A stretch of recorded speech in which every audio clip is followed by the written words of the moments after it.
안녕하세요. 이 시대를 위한 특별한 진리인 현대의 진리를 전하고 있는 에스더입니다. 오늘은 구속의 7000년사라는 책으로 지난 시간에 이어서 말씀을 계속 나누어 보도록 하겠습니다.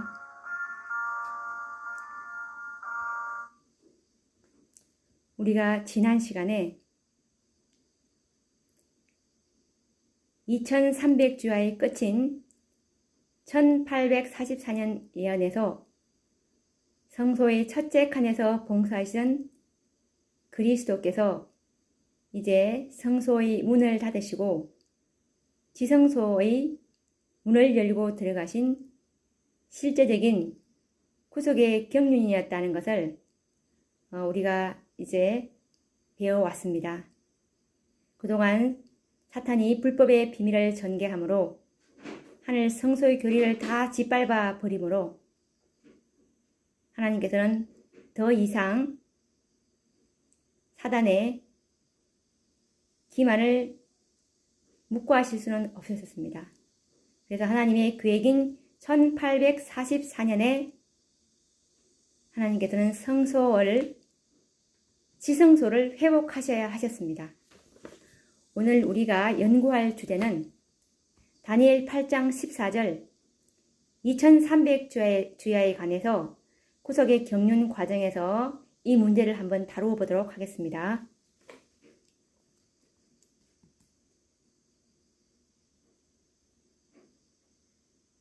우선 다니엘 8장 14절 말씀을 읽어드리겠습니다.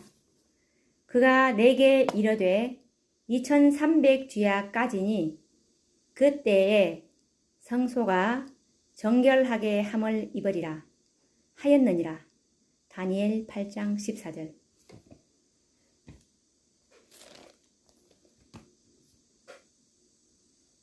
성소와 백성이 내어준 바 되며 짓밟힌 일이 어느 때까지 이를꼬 하매 그가 내게 이르되 2300주야까지니 그때 성소가 정결함을 입으리라. 다니엘 8장 13절 14절 말씀을 읽어드렸습니다. 사단의 불법의 비밀이 땅에 성취되고 죄악의 밤은 깊음만 같습니다. 무수한 성도들이 피를 흘리며 하늘 성소는 짓밟혔고 그리스도의 몸된 교회는 여지없이 쓰러지고 이 땅에서는 빛을 찾아볼 수 없게 되고 말았습니다. 그러나 때와 기한을 정하시는 하나님께서는 사단의 경거망동의 기한을 정하셨습니다. 2300주야까지니 그때까지는 성소가 정결하게 다시 성소를 정결하게 회복하실 계획이셨습니다.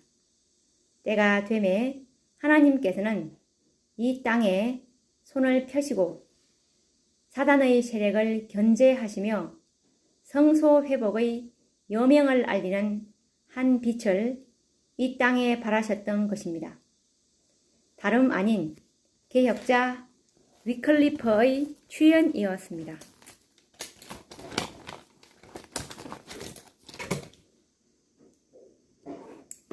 14세기에 영국에서 종교개혁의 샛별이 나타났다.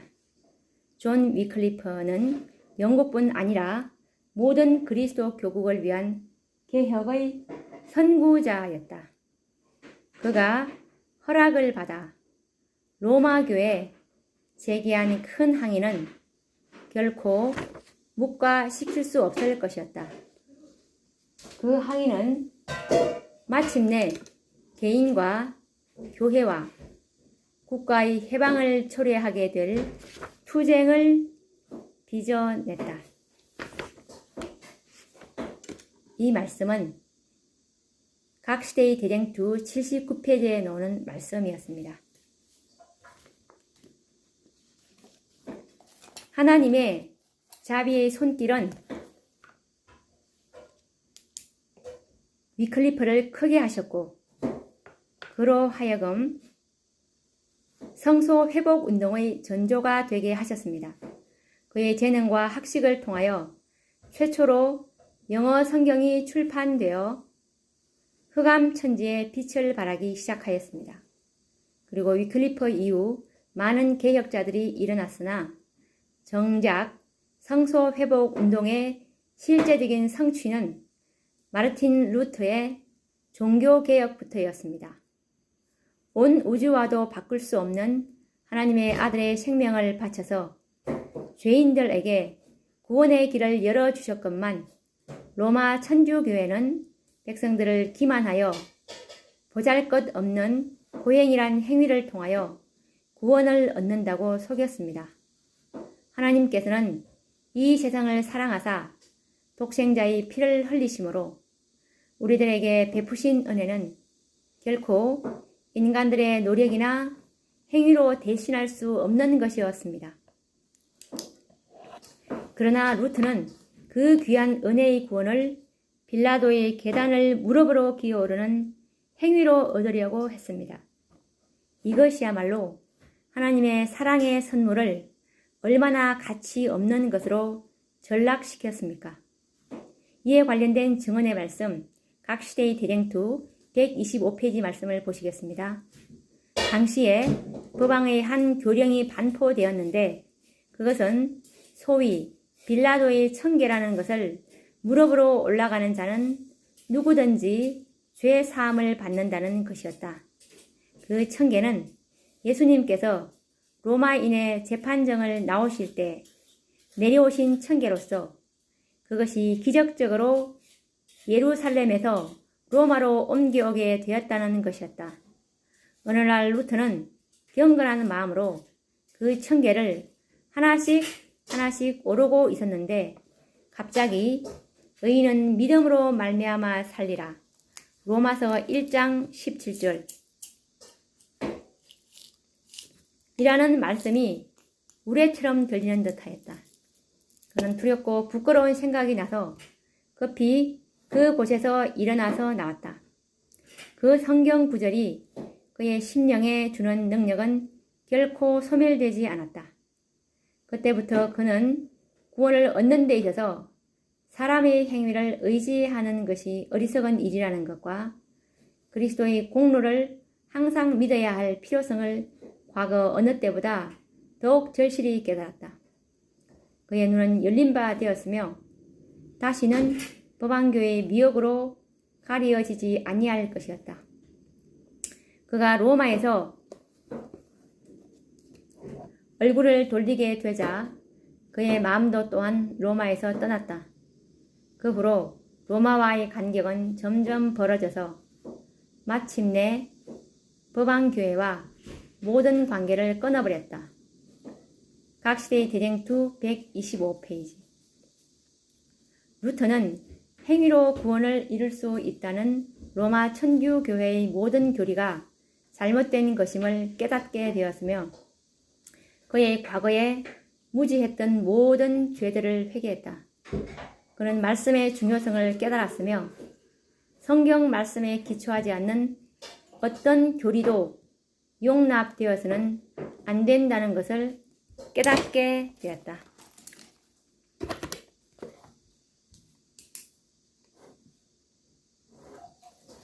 이에 관련된 증언의 말씀, 각 시대의 대쟁투 177페이지 말씀을 읽어드리겠습니다. 성경 말씀만이 그릇됨이 없는 유일한 근위의 말씀이며 그리스도의 죽음만이 완전한 희생이라고 강조하였다. 나는 그대들을 참된 구원의 근원이신 그리스도께로만 인도하는 일을 원한다. 고 그는 말하였다. 각 시대의 대쟁투 177 레위기 4장 27절과 29절에 이런 말씀이 있습니다. 읽어드리겠습니다. 만일 평민의 하나가 여호와의 금령 중 하나라도 부지 중에 범하여 허물이 있었다가 그 속죄제 희생의 머리에 안수하고 그 희생을 번제소에서 잡을 것이요.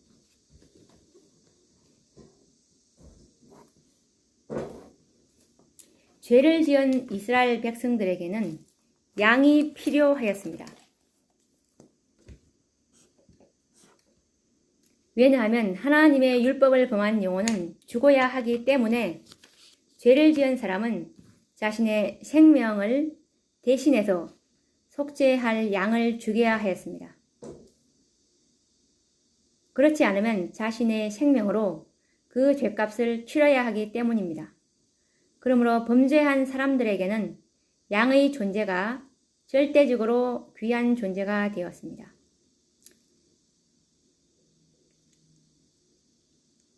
이 세상 모든 인류는 죄인들입니다. 그러므로 모든 인류는 자신의 생명을 대신하여 죽을 하나님의 어린 양이신 그리스도가 필요한 것입니다. 이와 같은 진리를 항상 상기시키기 위하여 성소 제도는 구성되었고, 성소 진리는 예수 그리스도께서 모든 인류를 대속하는 양이 되신다는 진리를 끊임없이 가르치고 있습니다. 그런데 한 가지 간과하지 말아야 할 중요한 사실이 있습니다. 죄인을 위하여 대속할 어린 양은 반드시 번제단에서 제물로 드려져야 한다는 것입니다. 제단에서 죽지 않는 어린 양의 죽음과 피는 죄인을 대속할 수 없으며 아무런 의미가 없는 단순한 양의 죽음일 뿐입니다. 이처럼 번제단은 제물을 거룩하게 구별하여 죄인들을 속죄하는 영역이 되었습니다. 죄인들이 양을 아무 곳에서나 잡는다면 그 양의 피는 죄인의 죄를 대속할 수 없을 것이었습니다. 그러므로 사단은 예수께서 이 땅에 계셨을 때 그처럼 그리스도를 여러 가지 방법으로 죽이려고 한 것은 바로 이것 때문이었습니다. 그래서 아까 제가 조금 전에 레위기 4장 27, 29절에서 읽어드린 말씀처럼 그 희생을 번제소에서 잡을 것이요 라는 말이 예수님의 죽음은 반드시 아무 데서나 죽으면 안 된다는 것을 의미했던 것입니다.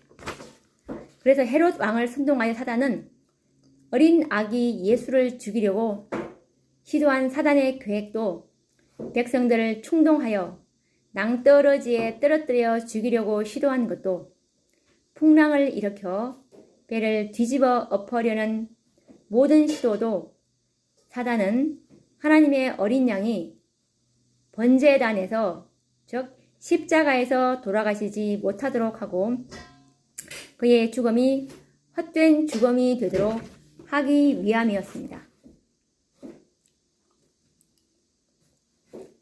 결코 그리스도께서는 십자가가 아닌 물에 빠져 돌아가시거나 또한 돌에 맞아 돌아가셔서는 안 되는 것이었습니다. 그리스도께서는 반드시 땅에 들리셔서 십자가에 달려 돌아가셔야만 하였습니다. 그러므로 죄인이 용서받고 구원 얻는 구속의 경륜 가운데는 번제단의 중요성을 간과할 수 없는 매우 귀중한 진리를 가르쳐 준다는 것을 짐작할 수 있을 것입니다. 그러면 번제단이 우리에게 무슨 진리를 가르쳐 주고 있을까요? 어떤 무서운 죄를 지은 사람이라 할지라도 어린 양을 몰고 가 그 양을 잡고 그 제물을 번제단에 바친다면 그는 죽음을 면할 수 있었습니다. 이것은 무슨 진리일까요? 하나님이 세상을 이처럼 사랑하사 독생자를 주셨으니 이는 저를 믿는 자마다 멸망치 않고 영생을 얻으리라 하는 대진리가 바로 이 번제단이 간직하고 있는 진리인 것입니다. 누구든지 그리스도를 믿으면 영생을 얻으리라고 하는 복음은 참으로 인류에게 복된 음성이 아니고 무엇이겠습니까? 이와 같은 진리를 사단은 인류에게서 빼앗아 버렸습니다. 로마 천주교회는 사단을 대신해서 이 일을 성취했으며 믿음이 아닌 행위로 구원을 얻는다고 하는 불가능한 거짓말을 믿도록 한 것입니다. 마틴 루터의 종교개혁 운동으로 이처럼 짓밟혀 버렸던 번제단의 진리를 회복하게 되었던 것입니다.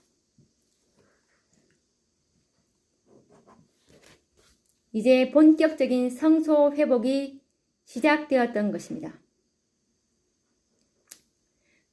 성소의 문이 존 위클리프로부터 시작되었다면 번제단의 진리는 마틴 루터가 시작했다고 보시면 되는 것입니다.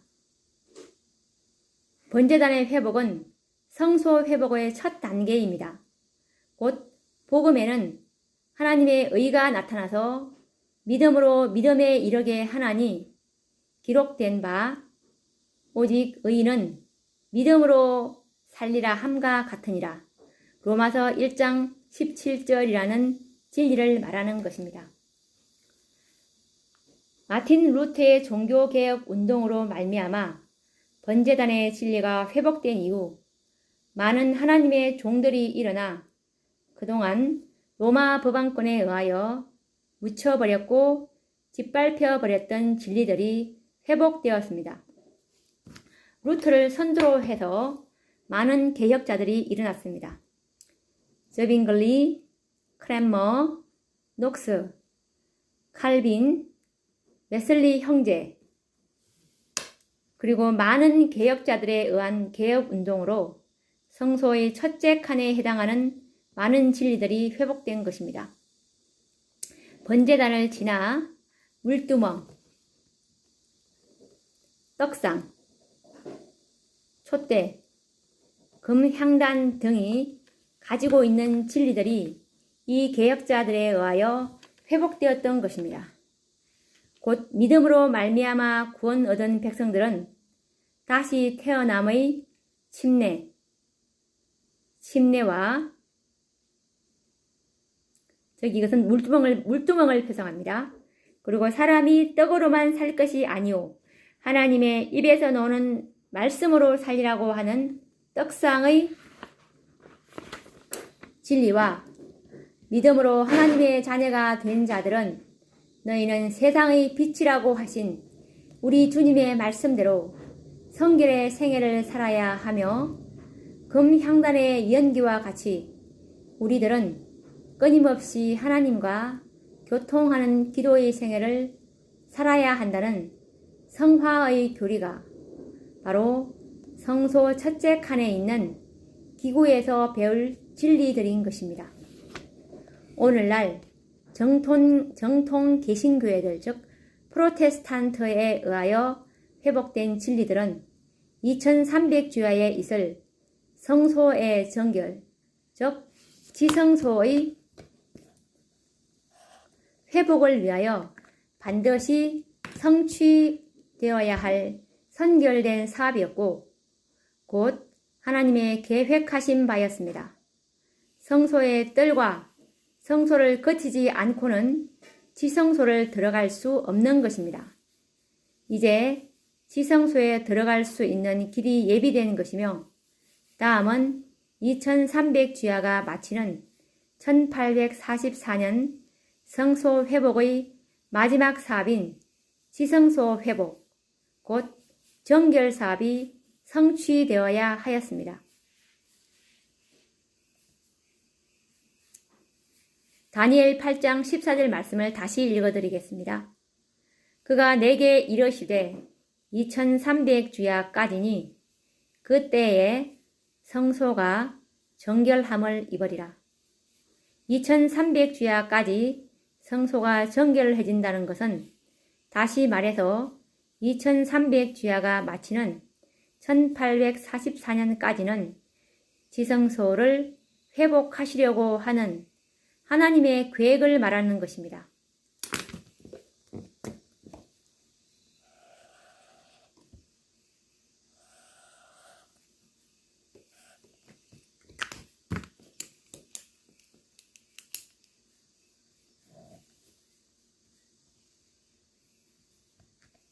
성소 첫째 칸까지의 회복운동은 하나님의 섭리대로 성취되었습니다. 그러나 성소 첫째 칸을 회복했던 프로테스탄트 교회들은 성소의 첫째 칸을 회복하는 것으로 만족했습니다. 더 이상의 하나님의 섭리를 알지 못했고 알려고도 하지 않았습니다. 사단의 기만에 의하여 그들의 영적 눈은 감기어 버렸습니다. 로마 천주교회의 권세가 깨어지고 복음의 황금기를 맞이하였건만 이 교회들은 더 이상 전진하려고 하지 않았으며 안일과 세상에 대한 부귀영화를 더 좋아하여 세상과 타협하고 말았습니다. 이것은 또 다른 사단의 기만이었습니다. 교회가 하늘나라보다 세상을 사랑함으로 신앙의 표준은 낮아지고 신자들은 세상과 타협하면서 부귀영화를 추구하는데 온 정신을 쏟았습니다. 지금까지 사단은 핍박으로 하나님의 교회와 성도들을 괴롭혔으나 결과적으로 순교자들의 피는 파종하는 복음의 씨앗이 되어 확산시키는 결과를 가져왔고 오히려 교회는 정결하게 되었습니다. 그러므로 사단은 이제 핍박보다는 온건한 정책을 사용하기로 계획하였습니다. 모든 사람들에게 신앙의 자유를 보장하고 교회와 신자들에게 특혜를 베풀어 세상에서의 부귀영화의 길을 열어주었습니다. 그 결과 교회 안에는 거듭나지 않은 불신자들로 채워지고 교회는 외형적으로는 번영하고 발전하였으나 교회의 생명인 경건함과 거룩함을 잃었고 교회는 타락하게 되었습니다. 대부분의 신자들은 그리스도인의 특성을 잃어버리고 이름만 가진 명목상의 교회가 되고 말았습니다. 사실상 교회의 귀중성은 숫자에 있는 것이 아니요 신자들의 경건성에 있었습니다. 이에 관련된 증언의 말씀 실물교훈 298페이지 말씀을 읽어드리겠습니다. 하나님께서는 교회를 매우 귀중하게 보신다. 그분은 외적인 훌륭함을 가지고 교회를 높이 평가하지 아니하시고 세상과 구별되는 참된 경건성을 인하여 교회를 귀하게 여기신다. 그분은 교인들이 그리스도를 아는 지식 속에서 자라나는 정도와 그들의 영적 경험의 진보에 따라서 교회를 평가하신다. 실물교훈 298.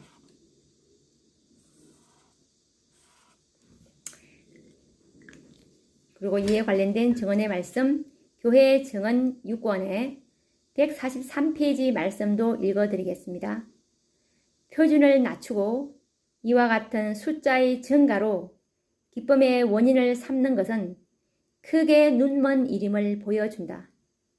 만일 수가 성공의 증거일 것 같으면 사단은 두드러지게 성공한 자라 할 것이다.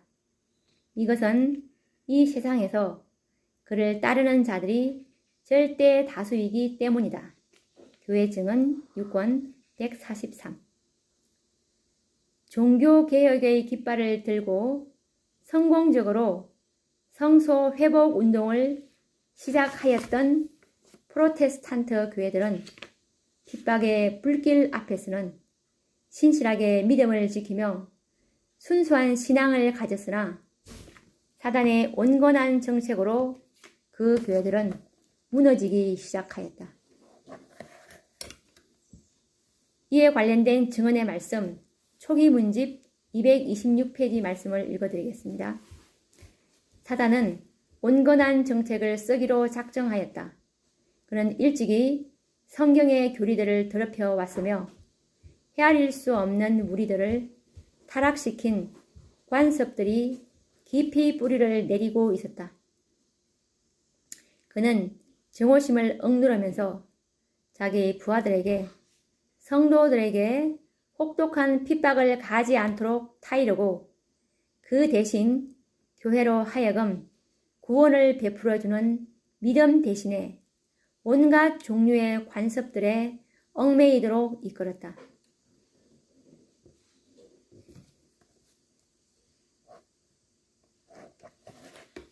그가 교회로 하여금 세상의 영화와 부귀를 받아들이게 해서 교회가 유리한 입장에 놓인 것처럼 보이게 했으나 실은 점점 하나님의 은총을 잃어버리기 시작했다.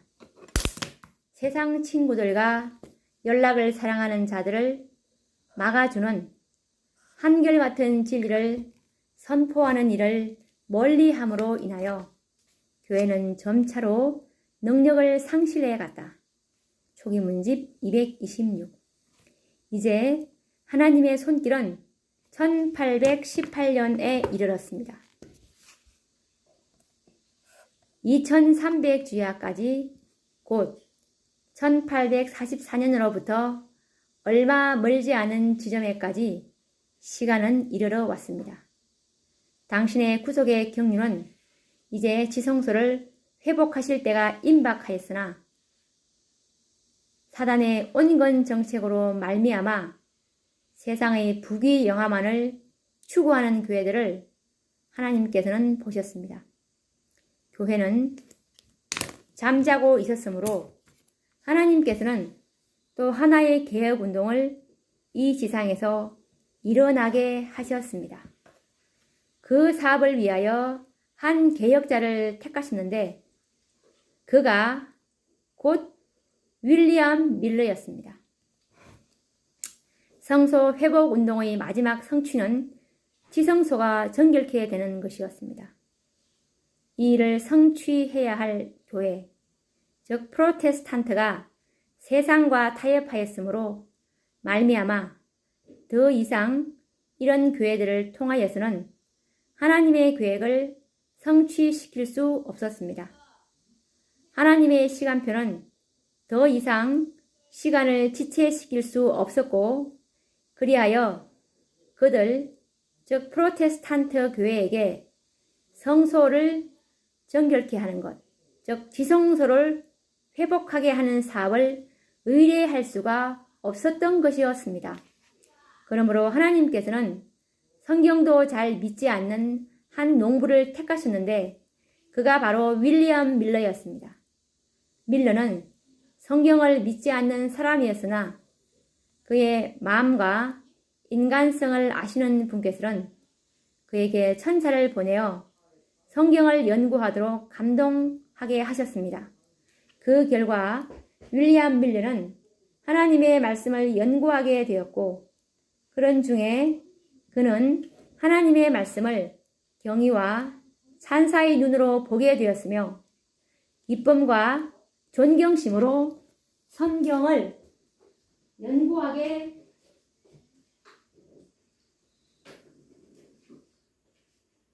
되었습니다.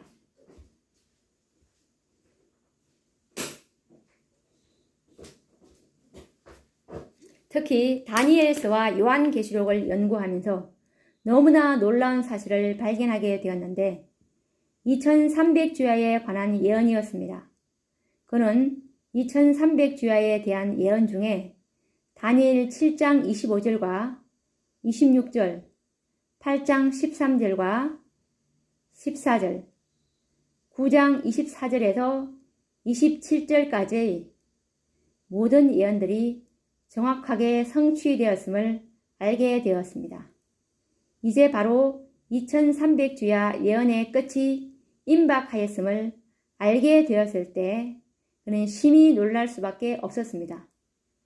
2300주야까지니 그때에 성소가 정결하게 함을 입으리라고 하신 성소 정결은 그 당시 교회의 일반적인 해석으로는 성소는 세상이요 성소를 정결케 한다는 것은 그리스도의 재림으로 말미암아 불로 세상이 정결케 됨을 의미하였던 것입니다.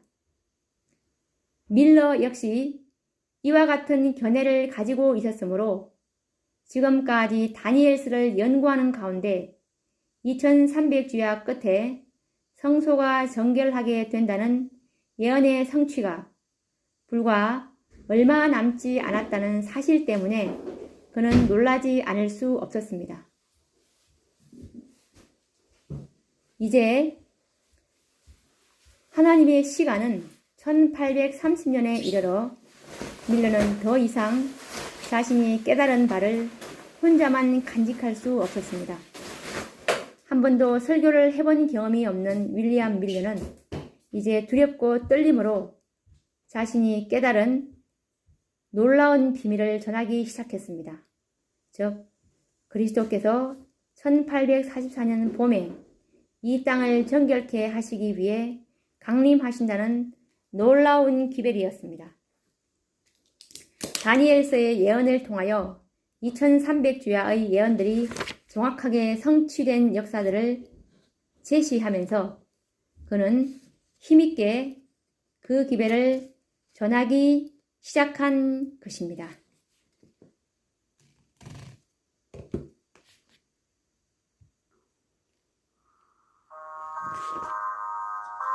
오늘 우리가 하나님의 구속의 경륜 과정에서 다니엘 8장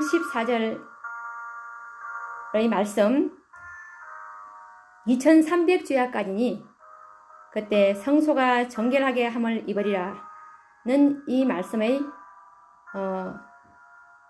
성취가 무엇을 의미하는지, 왜 하나님께서 이런 계획을 하셨는지 그런 과정들을 살펴보게 되었습니다. 다음 시간에는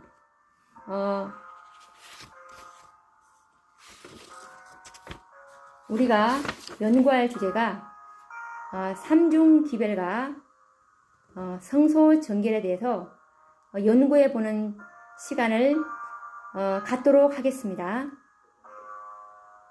다음 시간에 뵙겠습니다. 감사합니다.